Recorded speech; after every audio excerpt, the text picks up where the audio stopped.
An inmate from Fort Dix prison has just revealed something he probably should not have said out loud. Footage of Diddy inside the prison and reports of him being targeted are now spreading quickly on social media. After 50 Cent's documentary aired on Netflix, new evidence and testimony connecting Diddy to past crimes began to surface. In this video, we are going to break down everything that has happened to Diddy in prison and take a closer look at a new criminal investigation that began last week. Diddy is just a working class stiff while he's at Fort Dix. So when you're at a prison and somebody says, you read any good books lately, Diddy is the answer. He's the guy to go to because we got video of him at Fort Dix reporting for work in the library, where he is making recommendations and handing out different movies and books for his fellow inmates. I'm really fascinated just by the library But itself. you're seeing him here. This is him reporting to work, taking off his jacket, taking off his scarf, and settling in for a day on the job. It looks like a public school library. Yeah. It's This was the chapel, and this is the media library in the chapel, which is where Diddy's currently working. He's working in a Life Connections program, which is an 18-month program that helps rehab people, get them closer to spirituality, to charity groups, and with that, it will shorten his sentence. But in this media library, he helps inmates with religious material, rent out movies, that kind of stuff. You see him pushing a really cart interesting with a TV on it. Yeah, I mean, he was in the laundry room when he first got there. Yeah, This got to be his first This got to assignment. be a promotion. Yeah. It feels like a promotion. It feels like maybe he tried the lunchroom and put in a request for something different. Yeah, it does I mean, believe he is it a does media sound like mogul. he used maybe possibly some connections to get a better job.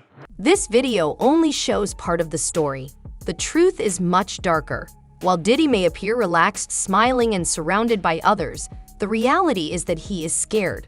Over the past year, Diddy has been attacked more than 3 times and narrowly avoided death. Whether he was at the Metropolitan Detention Center in New York or now at Fort Dix in New Jersey, there has been a clear target on his back. Diddy is claiming that his throat was nearly in prison. According to Diddy, he was asleep in his cell and he woke up to a man standing over him with a shank at his throat. It's important to understand that this incident was not an attempted murder. If this person wanted to kill Diddy, he never even would have seen it coming until he was bleeding out of his throat. This was a warning, and this was a mark of things to come for Diddy. First off, Diddy is down on a bad charge, and it doesn't matter that it's not like a child charge, it's still a sex charge, and people in prison, they don't like that. Even though it's a prostitution charge and the prostitutes that he had transported across state lines were men, it's still a sex beef. That honestly is going to seem even weirder to dudes in there. Also have to keep in mind that Diddy has a lot of money, and they're going to want that money, and they're going to get that money out of him, whether he wants them to or not. Also have to keep in mind that Diddy is famous, so if you were the dude who beat up, stabbed, or clapped Diddy's cheeks, that gives you a certain amount of clout in prison. Someone is trying to send Diddy a message. They want him to stay quiet and not expose anyone else. To understand why this is happening, you first need to look at what Diddy was originally charged with. When he was taken into custody in September, federal prosecutors accused him of RICO-related crimes. Here is the strange part. Even though it was a RICO investigation, no one else was named. It is obvious Diddy was not acting alone. Those same accomplices are now likely trying to scare him into silence. Mark, Diddy is going to spend definitely 2+ years in a federal prison. I just want to lay this out right now. He is a target because they talked about this in court. They said somebody tried to shank him already, and that he is a big target. Are you concerned that Sean Diddy Combs could be assaulted, violently assaulted? Is that a thing? Because based on what was said in court, it feels like a thing. Yeah, it clearly is a thing. I mean, they're already, and he did not want to make a big deal of it. They already tried to shank him once at the MDC, and that was thwarted. Diddy never expected to end up in prison. He believed that even if he was sentenced, he could use his power and connections to get out. Diddy was not just a media mogul. He had ties to some of the most powerful people in the world. Bill Clinton, Obama, Trump, And even members of the British royal family were all connected to him. Don't you hate people that don't know when to shut the hell up? Now look, it's this Diddy thing. Look what he's saying now. Diddy been running around Fort Dix, bragging about Trump supposed to be pardoning him early next year. This is what he's telling inmates. But I'm going to tell you why he's telling them that. And I don't like it. See, Diddy think he's slick. See, Diddy know they on his ass. And he trying to figure out between washing clothes and all this other shit, trying to figure out how he can stay cool and stay protected. This did not begin after Diddy was transferred to Fort Dix. Several inmates confirmed that even while he was at the Metropolitan Detention Center during the trial, Diddy constantly mentioned President Trump. That raises serious questions. How does a convicted man believe he has influence over a sitting U.S. president and expect help? You know, he's a good friend of mine. He's a good guy. I think he's a good guy. I'm going to stick up for him. Well, not anymore. After more than a year in prison, Diddy has asked the White House for a pardon, and Donald Trump is shutting him down. I have a lot of people who have asked me for pardons. I haven't seen him. I haven't spoken to him in years. Yeah, that's according to the president himself, who spoke to the New York Times on Wednesday, explaining the request came in a letter. Details of the alleged letter haven't been divulged. But Trump did say he's not planning to commute the mogul sentence. He didn't say why, but it's a move the president has been thinking about for months. Here's what he told reporters during Diddy's marathon trial in May. He used to really like me a lot. I don't know. I would certainly look at the facts. If I think somebody was mistreated, whether they like me or don't like me, it wouldn't have any impact. News of the rejected pardon coming about a month after Diddy's legal team filed to appeal his sentence and conviction. The only reason Trump refused to pardon Diddy was because of 50 Cent. And 50 Cent plays a major role throughout this entire story.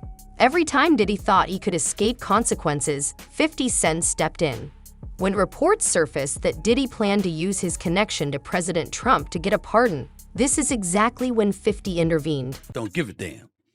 He don't give a damn. He literally is saying he's going to reach out to Trump to remind Trump of the things that P. Diddy has said about him for the sole express purposes of making sure that Trump doesn't pardon Diddy in the event that Diddy gets convicted of sex trafficking and racketeering.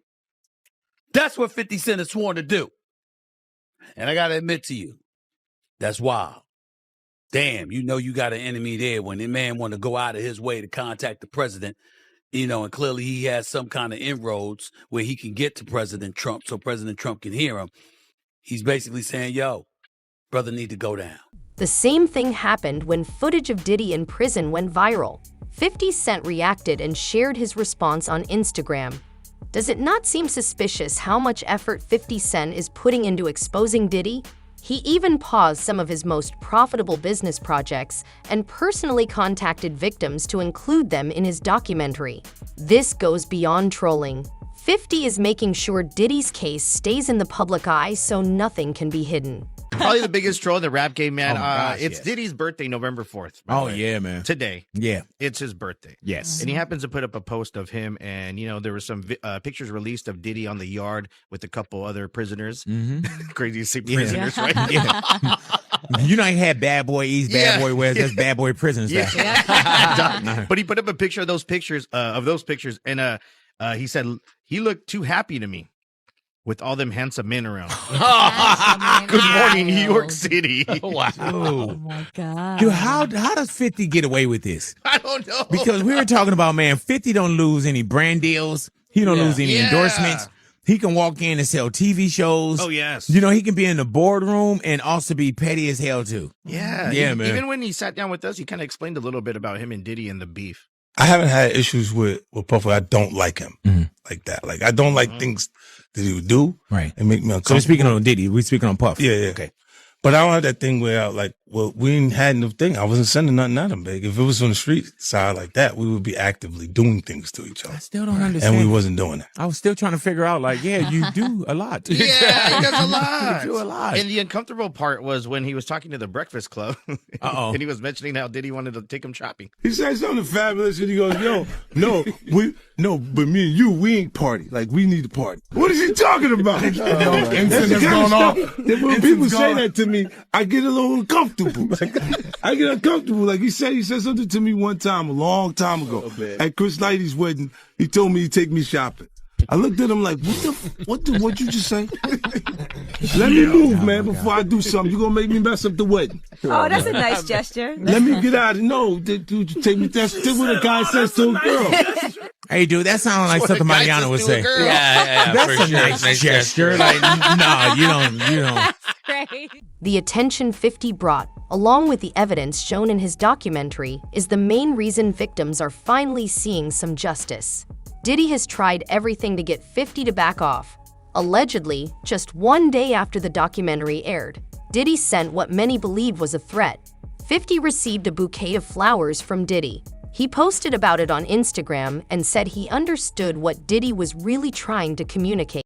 Diddler has sent 50 Cent some damn flowers while he locked up, bro. All right, we all know Diddy is mad about this whole docu-series that 50 put out on Netflix and is #1 going crazy, so you know he mad. Now, according to 50, all right, these are some warning flowers. Y'all know how Diddy used to get down. You know, he used to send people shit in the mail. He'll send a nigga blow up a car. Y'all know how he get down. So if he mad, clearly he's mad about this documentary. Bro sent 50 some flowers at his hotel while he was in Miami, bro. Now, I ain't gonna show the address on these flowers, but 50 posted the whole address. Now, in the caption, 50 said, "What kind of gay shit is this? Diddy send me flowers at Club 11, LOL. LOL, why all the foreplay? Get busy, you know I'm stupid."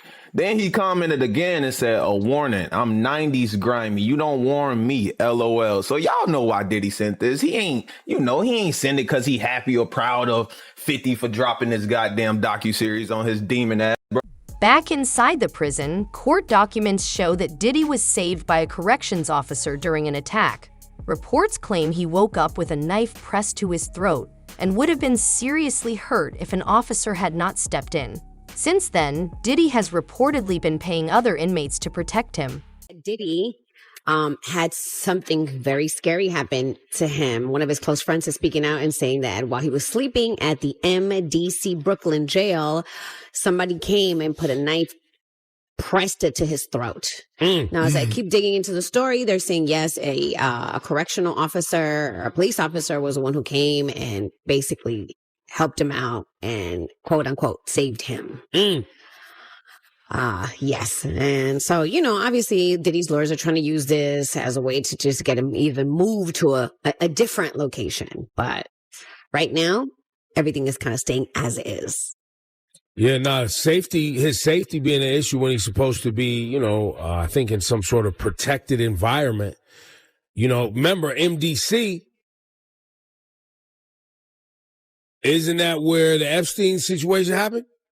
The lawyers, when they were speaking on Diddy being in prison and the circumstances him being in prison, I didn't never hear about this, and nobody ever said anything about this. And I want to know if it's in the prison records. They said one of the guards stopped a dude from shanking Diddy. Now, I'm like, if he was doing all this positive shit in jail, and they was talking about he was all the inmates loved him and they was employing him and doing standing ovation. I wonder what inmate was trying to shake him. Was that one of the Tupac? Was that one of the Tupac fans, or that was one of the Biggie fans? Because they said that the guard, they said that in court. One of the lawyers, one of the guards stopped one of the individuals that was trying to shank him, bro. And that was crazy. Nobody, I never, that didn't leak. Everything leaks from prison, but that didn't leak. Nobody wrote home and say, yo, dudes is in here trying to stab Diddy up. But the lawyers mentioned that today. I want to see if they're going to investigate that right there. You know what I'm saying? And base that, or he probably used that, base that on trying to help Diddy getting into one of those camps or one of those programs. Gene Deal, Diddy's former bodyguard and a former corrections officer, recently spoke about how inmates like Diddy behave in prison. Gene said something unexpected. He warned about what Diddy might do if he is forced to stay locked up. It is not always other inmates that are the biggest danger. Prison takes a severe mental toll. According to Gene Deal, Diddy does not have the strength to survive behind bars. If things become overwhelming, Diddy might take the easy way out and harm himself. Diddy has never lived that life. He was only a gangster in music videos. Yeah, that makes sense. But you knowing Diddy personally, do you think it's possible he might take his life? It takes a certain individual to prepare himself to do a lot of years in jail. From the lifestyle that he had, I'm not saying that he can't. I just don't see him able to do time behind bars. Maybe if he'd be in a camp type situation, that's a possibility. But based on the lifestyle and what he's done and what he's accomplished, if he had to go behind those bars for a lot of years, I think that he may commit suicide. He'd do an Epstein. Diddy is surrounded by hardened criminals in prison, and many of them do not tolerate abuse against women. Former Mafia members Michael Franzese and Sammy the Bull Gravano said that if the Mafia had known about Sean Diddy Combs' alleged actions, they would have dealt with him already. The Mafia does not excuse violence against women. This may be one of the reasons Diddy continues to be targeted. Guys in the mob did some terrible, terrible things. The murders were gruesome and violent and painful, and they served a purpose. They were meant to terrify people into staying in line, right? Compare that to the things that you've heard alleged from the witness stand and testimony under oath from a lot of these young women and some of the young men who were his assistants. Compare the guys in the mob to the stuff you're hearing alleged against Diddy. If we did that in the mob, we would be killed for it. We would never touch women and children and stuff like that. So that's against our rules, our principles. We would never get away with something like that. There was a guy, Roy DeMeo and Gas Pipe, who became serial killer for no reason, and they were killed. So, I mean, if he was in the Mafia, he would, and we knew what he was doing, he would have been killed. There would be no trial. The longer Diddy remains in prison, the more danger he faces. His lawyers filed an appeal on December 19. They are attempting to reduce or completely overturn his 50-month sentence. They argue that because the jury found Diddy not guilty on some of the more serious charges, his sentence is unfairly long and he should be released. In coverage, Sean Diddy Combs seeking an immediate release from prison. This week, his attorneys urging a federal appeals court in New York to reverse his conviction on prostitution-related charges or direct the judge to lighten his 4-year sentence. The National News Desk, Jeff Harris, joining us. Diddy's lawyers, Jeff, officially filing that appeal this week. Tell us more about their argument and also the chances it succeeds. What are you hearing? So Diddy is currently serving that 50-month prison sentence after being found guilty on those related charges over the summer. In their appeal filing, his lawyers now arguing the music mogul was treated harshly during sentencing by a federal judge who let evidence surrounding charges that he was actually found not guilty of actually then influence his punishment. If Diddy somehow survives the next 12 months and manages to fight off the new cases being filed against him, there is a chance he could walk free. Well, Trump recently announced that he's not going to be pardoning Diddy. I seen that. Yeah. Are you surprised? Yes. Me too. I thought he would have pardoned Diddy. Yeah, because they used to be homies back in the day. I think maybe Diddy didn't do what he was supposed to do. What was that? You know how that go, man. You know, hey, listen, the Chevy in the parking lot, the truck is open. You know, them pardons ain't just happening to happen. This a fact. Not those type of pardons. But if Diddy does right and if he's in the drug program, he'll be home later this year anyway. This year? Yeah. Nah, I don't think so. He's not coming home this year. You want to do the math? Let's do the math. Okay, let's do the math. 50 months, right?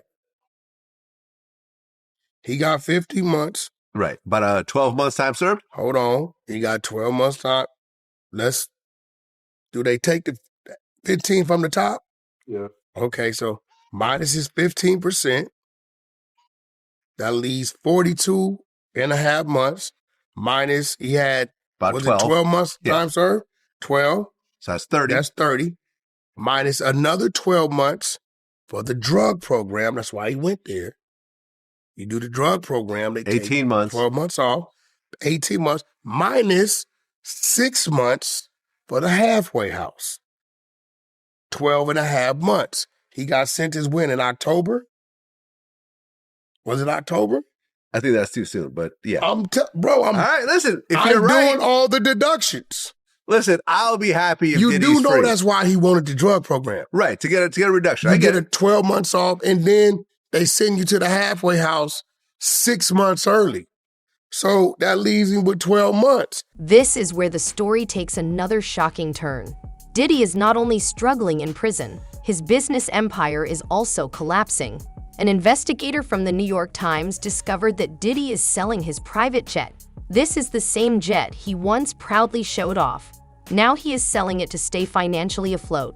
Reports claim Diddy can no longer afford the $30 million jet and may be running out of money. You got the final sale price. It says it was not disclosed on the paper, but you got new information. Well, listen, it runs from between 20 million to 30 million. Of course, they did not tell us what the final sale was.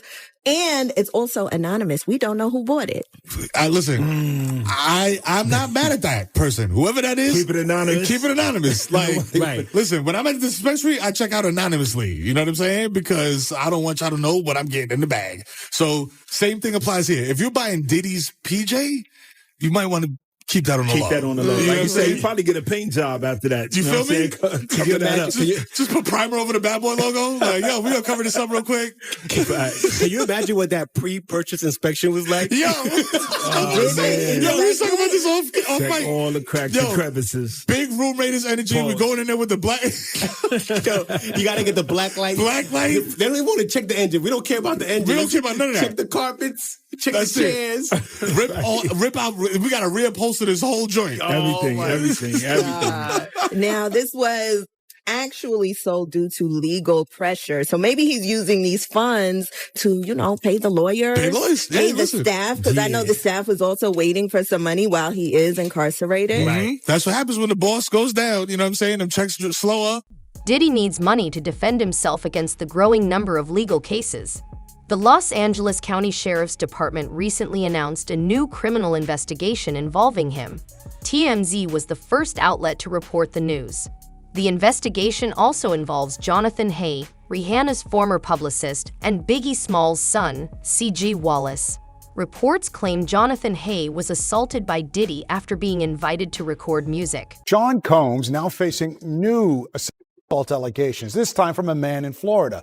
According to ABC News, investigators in L.A. received a report from a police department in Florida where the alleged victim lives, and now they are working on the case. Eyewitness News anchor Mike Marza in the newsroom with the very latest details. Mike. Well, David, here's what we know. The new allegations of assault against Sean Diddy Combs come from a music producer who went to police in Florida, but the alleged crimes happened in Los Angeles. Jonathan Hay is his name. That's the person who filed the complaint, and he's one of the John Does that filed a civil lawsuit against Combs in July. The first alleged incident was in September of 2020 in L.A. Hay alleging that Combs performed acts in front of him and asked for oral sex. In a second incident, in 2021, Hay claims that C.J. Wallace, the son of the rapper Notorious B.I.G., took him to a location where two men put something over his head, he says, before Combs forced himself on Hay several times. Combs is currently serving out a sentence in Fort Dix, New Jersey, following his conviction earlier this year on two related charges. Combs' representatives have not yet responded to this lawsuit. This is not the only case Diddy is facing. 50 Cent's documentary uncovered new evidence and witness testimony related to the deaths of Tupac Shakur and Biggie Smalls.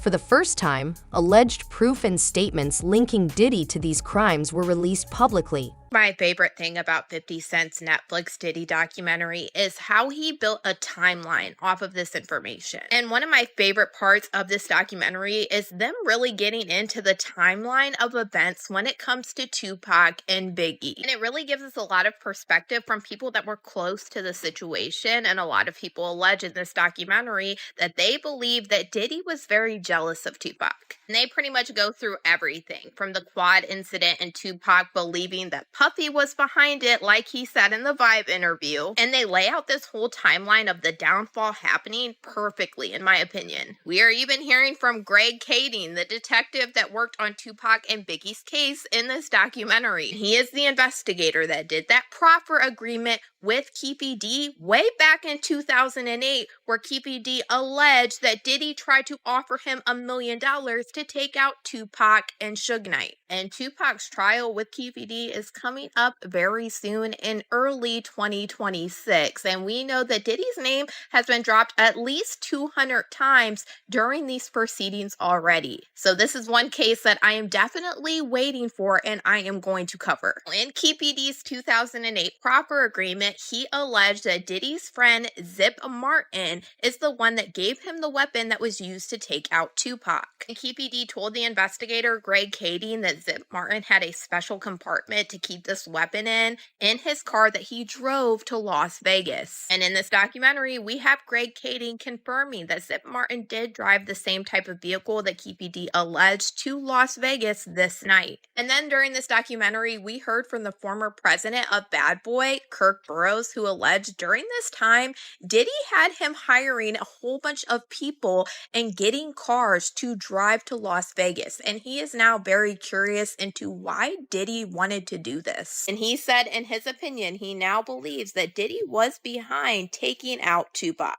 Tupac Shakur's family has launched their own investigation and hired attorney Alex Spiro.